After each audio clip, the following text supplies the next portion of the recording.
Passamos a apresentar os 4 Evangelhos, Revelação da Revelação, Jean Baptiste Rustin. Narração, Paulo de Moraes.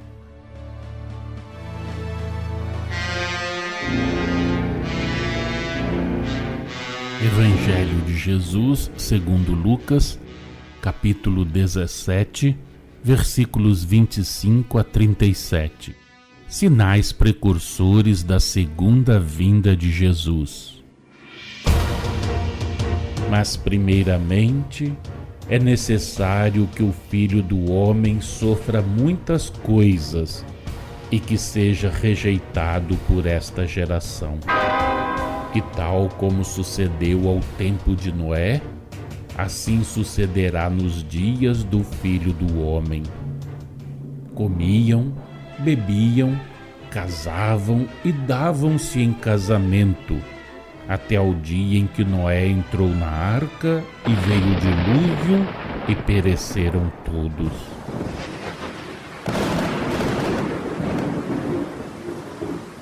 Semelhantemente aconteceu nos dias de Ló. Comiam, bebiam, compravam, vendiam, plantavam e edificavam. Mas no dia em que Ló saiu de Sodoma, choveu do céu fogo e enxofre e destruiu todos. Assim será no dia em que o Filho do Homem se manifestar. Naquele dia, quem estiver no eirado e tiver os seus bens em casa, não desça para tirá-los de lá. E do mesmo modo, quem estiver no campo, não volte atrás. Lembrai-vos da mulher de Ló.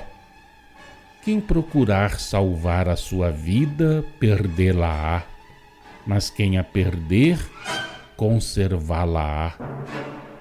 Digo-vos que nessa noite 2 estarão numa cama, um será tomado e o outro deixado. 2 mulheres estarão moendo juntas, uma será tomada e a outra deixada. Perguntaram-lhe os discípulos: Onde será isso, Senhor? Respondeu ele: Onde estiver o corpo, aí se ajuntarão também os abutres.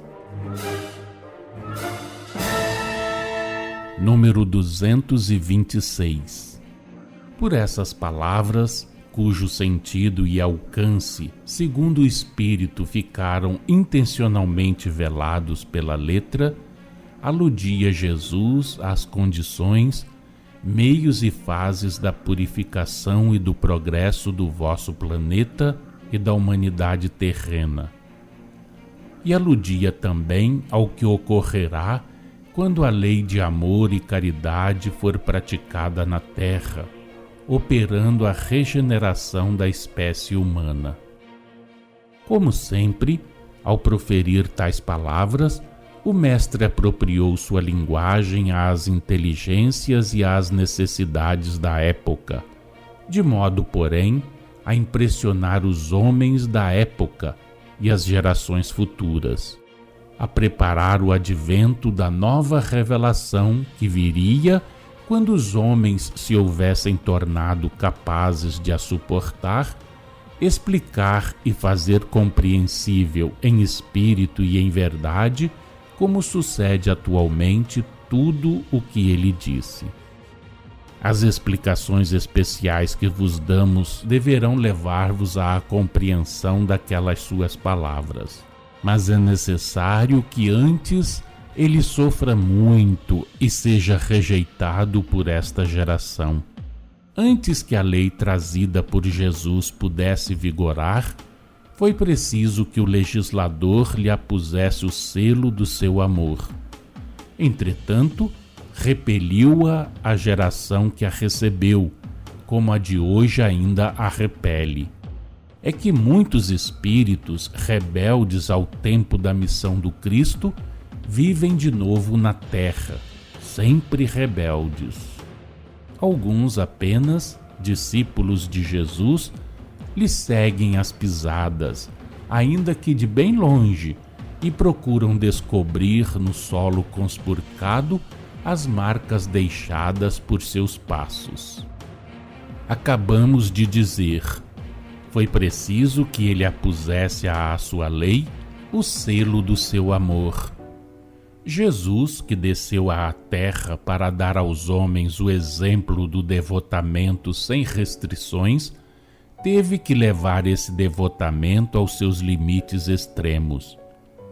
Qual efetivamente para vós o maior de todos os sacrifícios, senão o da vida?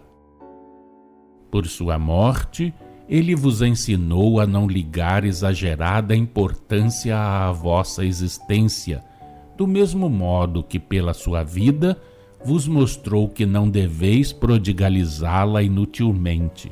É o que significa o cuidado que para os homens ele tinha de salvaguardar a sua, fugindo todas as vezes que ela correu perigo antes do momento em que pela morte remataria o edifício que seu amor construíra. Falando nós por esta forma da morte de Jesus, da preservação da sua vida, dos perigos que esta correu, deveis entender que nada disso havia, senão segundo o modo de ver dos homens. Falamos ainda colocados no ponto de vista humano das crenças que existiam durante a sua missão terrena. Crenças que teriam de durar por muito tempo depois de cumprida aquela missão e que duram ainda. Referimo-nos às crenças, por parte de uns, numa origem de Jesus humana, ordinária, como obra de José e de Maria. Por parte de outros, numa origem humana, mas miraculosa, divina, do mesmo Jesus, que é então considerado filho de Maria por obra do Espírito Santo. A origem do Mestre extra-humana, mas de maneira alguma milagrosa no sentido dado a esta expressão, origem, ao contrário, natural, de acordo com as leis universais e imutáveis estabelecidas por Deus desde toda a eternidade, vos é agora revelada. Todavia, em face desta revelação que se vos faz daquela origem, preciso é não esqueçais que, conquanto Jesus haja tomado um corpo apenas semelhante ao vosso, mas não da mesma natureza, lhe cumpria deixar que lhe atribuíssem uma origem humana, lhe cumpria preencher aos olhos dos homens, até o termo da missão, como ensino e exemplo, as obrigações que a natureza humana e a lei de conservação impõem.